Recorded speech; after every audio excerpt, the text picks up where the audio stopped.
Assalamu alaikum everybody. My name is M. Ilyas. Today I will be sharing you a couple of techniques that I use in my written, and I hope that will be helping you as well. Firstly, I will debunking the myth how to write, how much to write. आपने ये करना है, as soon as you go and sitting in examination hall, you have at least 15 minutes before the exam actually start.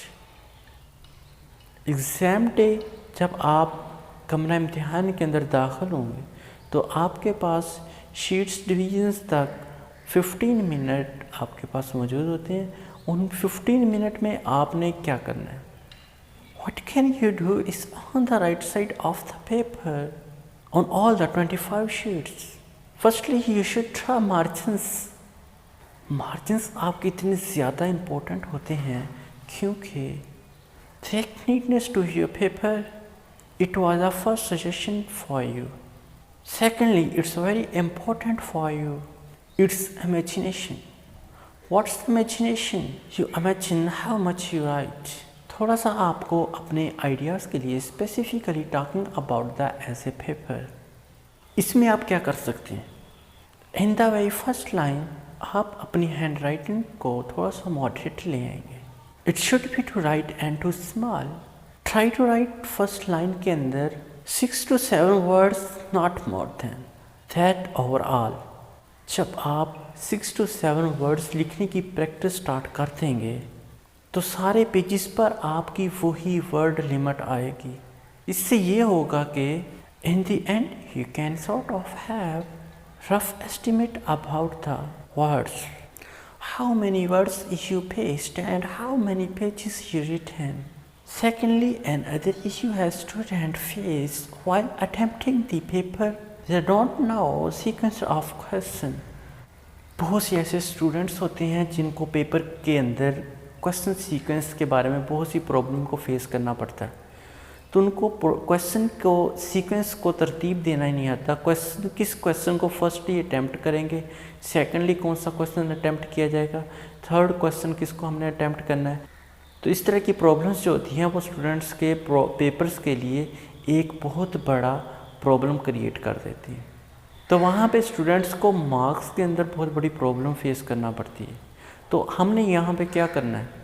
Now there are students who do not have time management issue, and there are students who have severe time management issue.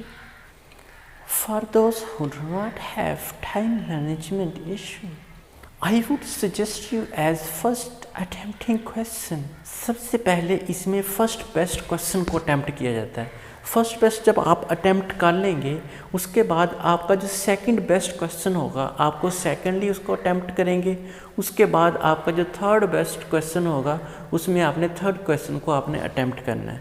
इसी तरीके से fourth जो best होगा उसको fourth position पे, fourth number पे आप attempt करेंगे। जो आपको बहुत काम आता है ज़ाहिर सी बात है उसको उसी की रैंकिंग के हिसाब से आप उसको पेपर के अंदर अटैम्प्ट करेंगे। इससे क्या होगा? It will be create positive impact on examiner while the checking your paper.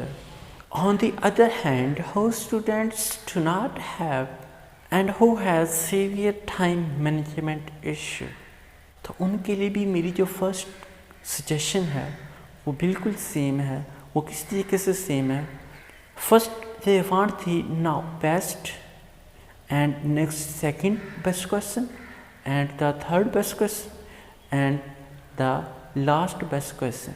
By the time you will reach the fourth best, you will probably have less time as compared to the ones you attempted first. Even if you write a couple of pages, वो आपकी overall impression को finalise नहीं कर पाएगा। The examiner also understands. Thirdly, very important issue that face is regarding essay. How to attempt essay, how to write essay. Essays के कुछ do and do's that I would specifically highlight. People think that making heading, making flowcharts, using marker making diagram, etc. And all that, so it helps in the essay. Now this concept I will not agree. Don't do that in the essay. Essay has to be written in one ink. It has to be fluent in one ink. It has to start with a certain point and end also certain point as well. ऐसे के अंदर किसी किस्म की कोई grammatically कोई pictorial आपने draw नहीं करना। कुछ ऐसे होते हैं जिनके अंदर आपको ड्रा करने की ज़रूरत होती है, तो वहाँ पे भी आप शॉर्टली मेंशन करेंगे। ये नहीं है कि आप मोस्टली टाइम अपनी पिक्टोरियल पे ड्रा करने पे गुजार देंगे, पेपर को आपने अटैम्प्ट करना है। ऐसे के अंदर वैसे भी पिक्टोरियल इतनी ज़्यादा मायने नहीं रखती। ऐसे आपका जो है वो एक फ्लुएंटली स्टार्ट होगा, फ्लुएंटली एंड होगा, एक पॉइंट के अकॉर्डिंगली ही बात की जाएगी। ये थी कुछ पेपर टेक्निक्स जो आपको बहुत काम देंगी इन दी एग्ज़ाम ऑफ CSS और PMS और कॉम्पिटिटिव एग्ज़ाम। इनको माइंड में रख के आपने पेपर को अटैम्प्ट करेंगे तो इंशाल्लाह ज़रूर आपको पेपर मार्क्स देगा, आपके स्कोर इम्प्रूव होंगे। ये जो 3 आपको सजेशन दी गई हैं वो बहुत ही बेनिफिशियल हैं आपके लिए, अगर आप पेपर के अंदर से हाई स्कोर करना चाहते हैं। तो इनको माइंड में रखें, इनको प्रिपेयर करें, इसी के अकॉर्डिंगली आप अपने पेपर की प्रैक्टिस करेंगे तो ये आपको पेपर में बहुत ज़्यादा फ़ायदेमंद साबित होंगे। Okay, best of luck for you.